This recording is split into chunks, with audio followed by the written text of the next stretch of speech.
यथार्थ हॉस्पिटल के मैनेजमेंट से हम करेंगे चर्चा, उनके नतीजों पर। नतीजे इसके आए थे और आगे ग्रोथ को लेकर क्या प्लान है, ऑक्यूपेंसी इस वक्त किस तरह की है और कहाँ पर हॉस्पिटल खोलने जा रहे हैं, ये सब कुछ चर्चा करेंगे। और मैनेजमेंट को जोड़ते हैं, हमारे साथ जुड़ गए हैं यथार्थ हॉस्पिटल के डायरेक्टर यथार्थ त्यागी। यथार्थ जी, बहुत शुक्रिया आपका समय देने के लिए। स्वागत है आपके टीनो स्वदेश पर। सर ये बताइए कि पहले जरा आपके नतीजों पर बातचीत कर लेते हैं। आय 21% बढ़ी है, मुनाफे में 120% से ज्यादा का ग्रोथ है। बताएंगे आप जरा कि पुश कहां से मिला नतीजों को, कैसे आपने बेहतर नंबर रिपोर्ट किए? जी, अगर हम बात करें क्वार्टर ऑन क्वार्टर और ईयर ऑन ईयर दोनों में हमें काफी अच्छी ग्रोथ देखने को मिली। इसके बेसिकली कारण थे कि जो हमारी बेड ऑक्यूपेंसी में जो ग्रोथ है, अगर हम लास्ट ईयर की बात करें तो रफली 45% की बेड ऑक्यूपेंसी थी, जो कि इस साल बढ़ के 55% हो गई है। और bed occupancy quarter on quarter भी हमारी सिग्निफिकेंटली बढ़ रही है। अगर हम अपने मेच्योर हॉस्पिटल्स की बात करें तो वहां पे ऑक्यूपेंसी पहले से ही जो 90% थी, उसमें भी अभी आरपॉप बढ़ने के कारण ओवरऑल हॉस्पिटल में ग्रोथ हुई है। और सिमिलरली जो हमारे नए हॉस्पिटल्स हैं, नोएडा एक्सटेंशन की बात करें, झांसी की बात करें, तो वहां पे भी बेड ऑक्यूपेंसी काफी अच्छी तरह से बढ़ रही है। साथ ही साथ इसके हमने कुछ नए ट्रीटमेंट्स हमने स्टार्ट करे पिछले 2 क्वार्टर में, जिसका रिजल्ट अभी हमें दिख रहा है। जैसे कि हम oncology, radiation oncology, PET scan, nuclear medicine और साथ के साथ जो सुपर स्पेशलिटी ट्रीटमेंट्स होते हैं जैसे कि किडनी ट्रांसप्लांट, लिवर ट्रांसप्लांट, इनके वॉल्यूम्स, बिकॉज ये रिसेंटली हमने ट्रीटमेंट स्टार्ट करे, इनके वॉल्यूम्स और आगे बढ़ने को देखने को मिले हमें, जिसकी वजह से ओवरऑल ये रिजल्ट और ये क्वार्टर हमारे लिए काफी अच्छा गया है। यथार्थ जी, पहले तो बहुत शुक्रिया, आप हमको समय दे रहे हैं। सर एक्चुअली आपके हॉस्पिटल की को मैंने बहुत क्लोज से देखा है, क्योंकि आपके हॉस्पिटल से जस्ट 2 किलोमीटर दूर ही मेरा घर है जहाँ पे मैं रहता हूँ। और मैंने कई बार आपके हॉस्पिटल पर विजिट किया है, तो बहुत ही शानदार हॉस्पिटल आपने बनाया है। और इस एज में, जिस एज में अभी आप हैं, इस एज में इस तरह का हॉस्पिटल को बनाना और आगे चल के कई हॉस्पिटल्स का एक्सपेंशन करना अपने आप में बहुत बड़ी बात है। थैंक यू वेरी मच पहले तो इसके लिए, समय देने के लिए। मेरे को जरा एक चीज़ बताइए, क्योंकि आपके हॉस्पिटल में भी ना रोबोटिक सर्जरी वगैरह हो रही है, मैंने कई जगह पर बोर्ड लगे हुए देखा है। तो पहले मेरे को जरा ये बताइए, रोबोटिक सर्जरी में क्या इंडियंस भी हैं कि सिर्फ आप इंटरनेशनल पेशेंट्स का ही रोबोटिक कर रहे हो भी आप? पहले समझना होगा रोबोटिक सर्जरी किस तरह से करी जाती है। तो रोबोटिक सर्जरी के लिए जो दा विंची सर्जिकल रोबोट होता है, जो कि पूरे विश्व में नंबर 1 रोबोट माना जाता है, लगभग 10 से स्टार्ट होकर 15 करोड़ के आसपास तक का एक ये रोबोट आता है। इसके जरिए जो भी जनरल सर्जरीज होती हैं, जैसे कि आपकी हर्निया की सर्जरी हो गई, यूरोलॉजी के स्टोन्स हो गए और साथ के साथ कुछ गायनी सर्जरीज, इनके जरिए ये रोबोटिक सर्जरी इस रोबोट के जरिए करी जाती है।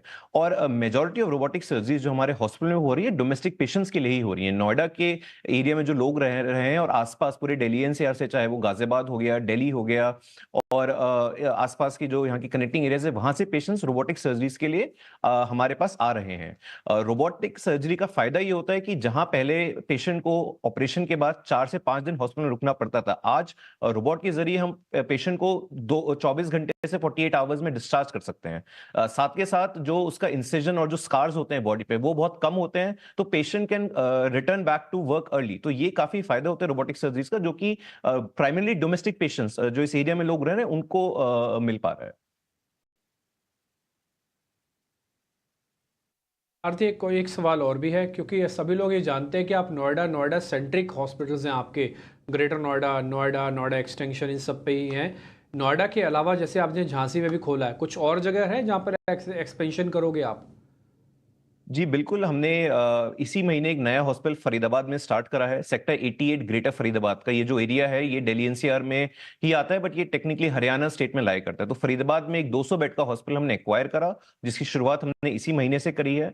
और आगे चल के जो एक एक्विजिशंस की जो हमारी स्ट्रैटेजी है पूरे नॉर्थ इंडिया में, चाहे वो उत्तर प्रदेश हो, मध्य प्रदेश हो और दिल्ली एनसीआर के काफी और एरियाज में हम एक्विजिशंस की तरफ आगे बढ़ रहे हैं। कुछ एक्विजिशंस ऑलरेडी पाइपलाइन में है और साथ ही साथ जो हमारे एग्जिस्टिंग हॉस्पिटल्स हैं, जैसा आपने बताया कि नोएडा एक्सटेंशन वाला हॉस्पिटल हो गया या ग्रेट नोएडा हॉस्पिटल, इनके जो साथ वाली जमीन है वो हमने खरीद ली है। तो इनको हम ऑलरेडी 400 से 600 बेड और 450 से 700 बेड्स कर रहे हैं। तो both organically as well as inorganically हमारी जो भी बेड कैपेसिटी है, जो कि 1600 बेड की है, आने वाले समय में 2-2.5 साल के अंदर इसको हम डबलिंग, मतलब कि 3000 के आसपास बेड कैपेसिटी करने का हमने टारगेट लेके चल रहे हैं। ओके, नमस्कार यथार्थ, मैं सृष्टि बात कर रही हूँ क्योंकि आपके कई सारे एक्सपेंशन प्लान्स हैं, पर आईपीओ के बाद हमने अभी देखा कि आपकी जो बुक्स हैं उसमें से डेट हटते हुए नज़र आया है और अब आपका इंटरेस्ट कॉस्ट भी कम हो गया है। पर जो जिस तरीके का आप एक्सपेंशन प्लान कर रहे हैं, क्या यथार्थ फिर से कुछ आप इसके लिए कर्ज लेना चाहेंगे या फिर इंटरनल एक्रूवल से धीरे धीरे करके ही ये सारे एक्सपेंशंस को आप केटर करेंगे? आई थिंक हमारी सोच रहेगी कि मिक्स ऑफ स्ट्रैटेजी से हम आगे बढ़ें, तो थोड़ी बहुत डेट हम जरूर ले सकते हैं, बट साथ के साथ जैसे कि आपने कहा कि फाइनेंस कॉस्ट जीरो होने से जो हमारे इंटरनल एक्यूरल्स है वो काफी स्ट्रांग हुए हैं। साथ ही साथ अभी भी जो आईपीओ से जो मनी रेस था वो अभी भी we are sitting on some net cash position on the balance sheet, तो दोनों का एक कॉम्बिनेशन रहेगा। बट ओवरऑल मुझे लगता है कि अगर डेट ली भी जाएगी फर्दर एक्विजिशंस के लिए, बहुत एक माइन्यूट अमाउंट में होगा और तब भी कंपनी नेट डेट फ्री रहेगी। इसके साथ साथ एक्विजिशंस के लिए, क्योंकि हम काफी और हॉस्पिटल है जिसमें हम ओएनएम मॉडल पे भी बात कर रहे हैं, ऑपरेशंस एंड मैनेजमेंट, तो उसमें बस एक मेडिकल इक्विपमेंट का खर्चा आता है और लैंड और बिल्डिंग के एक्सपेंसेस नहीं आते। तो दोनों ही मॉडल पे हम आगे बढ़ेंगे और एक mix of debt as well as inter accrual से हमारी स्ट्रेटेजी एक्विजिशंस की तरफ आगे रहेगी। यथार्थ एक और चीज़ आपसे जानना चाहेंगे क्योंकि अब जो फरीदाबाद के हॉस्पिटल की आप बात कर रहे हैं वो इसी साल से आपके पूरे फाइनेंशियल्स में हेल्प करने को स्टार्ट करेगा। साथ ही साथ जितने भी नए हॉस्पिटल्स जैसे जैसे आप खोलते हैं तो थोड़ा सा इनिशियल टाइम पे ऑक्यूपेंसी पे असर होता है। इस बार हमने देखा आपकी ऑक्यूपेंसी ग्रोथ बहुत अच्छी रही। आगे के लिए क्या कुछ आउटलुक है? क्या ये 57% जो कि Q4 में था, क्या इससे थोड़ा सा कम हो सकता है? क्योंकि एक वो भी बात थी कि जिस तरीके से आपकी पूरी प्रेजेंस है उसमें बाकी हॉस्पिटल या बाकी पेयर्स के कंपैरिजन में आपकी ऑक्यूपेंसी थोड़ी सी कम रही है। तो इसको ऊपर करने के लिए क्या कुछ गाइडेंस है उस फ्रंट पे, और क्या आपको लगता है कि जो जिस तरीके से इनिशियल नए हॉस्पिटल्स आएंगे तो थोड़ा सा उस पर प्रेशर रह सकता है? और ऐसा मानना है कि आने वाले समय में ग्रुप की ओवरऑल ऑक्यूपेंसी और बढ़ेगी। जिस तरह से पिछले 1-2 साल में जो डेल्टा ग्रोथ रही ऑक्यूपेंसी में, उसी ग्रोथ को हम बरकरार, और दैट ग्रोथ इज सस्टेनेबल। ये बात बिल्कुल सही है कि क्योंकि हम हर साल नए हॉस्पिटल्स खोल रहे हैं, एग्जिस्टिंग बेड कैपेसिटी को बढ़ा रहे हैं, तो उससे उन हॉस्पिटल से ड्रैग डाउन आएगा। बट जो हमारे एग्जिस्टिंग हॉस्पिटल्स हैं जहां पे अभी भी ऑक्यूपेंसी 55 और 65% है, वहां पे ऑक्यूपेंसी और बढ़ेगी। तो अभी ऑर्गेनिक ग्रोथ काफी आने वाली है, जिसकी वजह से नए हॉस्पिटल से अगर ऑक्यूपेंसी थोड़ी बहुत ड्रैग डाउन होगी भी, तो जो एग्जिस्टिंग और जो मैच्योर हॉस्पिटल्स है उसमें ऑक्यूपेंसी बढ़ने के कारण ओवरऑल ग्रुप की जो ऑक्यूपेंसी है वो बढ़ेगी। और फरीदाबाद की जहां तक बात है कि ये बात बिल्कुल सही है कि वो नया हॉस्पिटल हमने अभी इस साल स्टार्ट करा है, बट क्योंकि वो एक एक्वायर करा हुआ हॉस्पिटल था, तो उसमें ऑलरेडी काफी एम्पैनलमेंट्स और हेल्थ इंश्योरेंस के जो अप्रूवल होते हैं वो ऑलरेडी हैं।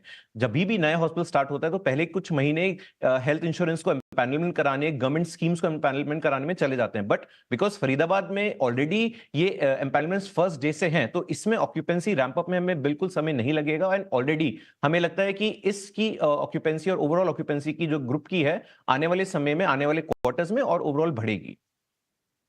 ठीक है यथार्थ, बहुत बहुत शुक्रिया आज हमारे साथ जुड़ने के लिए और नतीजों पे बात करने के लिए, साथ ही आगे के लिए क्या कुछ आउटलुक बन रहा है वो भी शेयर करने के लिए।